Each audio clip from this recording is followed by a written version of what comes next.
मग भावांनो काय चाललंय काय नाही. आपल्या मित्रांनो कॉल केला तर आपल्याला जायचं होतं परभणीला. मग ते मी म्हणतो ठीक आहे मी येतो आता. मी घरी आंघोळ ते करून घेऊ आपण निघू आता परभणीला. आधी म्हणलो देवाच्या पाया बिया पडून घ्या. देवाच्या पाया बिया पडलात. आता आम्ही दोघं जण निघालात परभणीला. म्हणतो आपण परभणीला चाललात. पण काम घेऊन काय आहे ते म्हणलं. काम आहे म्हणलं काम काय ते सांगते म्हणलं आपल्याला. गाडीची आणली आपण गाडी त्याची नंबर प्लेट आलेली आहे मग जायचं आपल्याला. मग ते म्हणलं एकला जाय म्हणजे मी येत नाही. ते म्हणलं चल ना एकाला दोघं संग ठीक आहे म्हणलं. आपण परभणी आले आहेत बघा शोरूम इथं आपण शोरूम पैसे पोहोचले आता.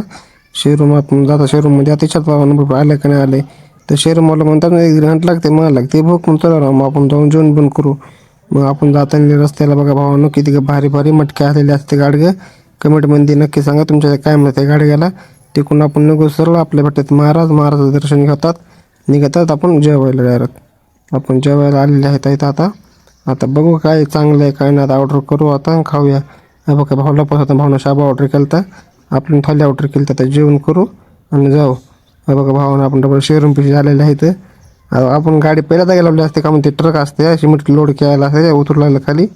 आपण ते पहिल्या गाडी लावली डबल ते साईडला दुकानात त्या दुकानदारा पायानं निघाला शोरूम पिशी. मग शोरूम पिशी आला तर आपली नंबर प्लेट आलेली होती आता. आपली नंबर प्लेट घेतली आपण आता निघूया आपल्या आता घरी. आजचा व्हिडिओ आवडला का नाही कमेंटमध्ये नक्की सांगा. भेटू बाय बाय.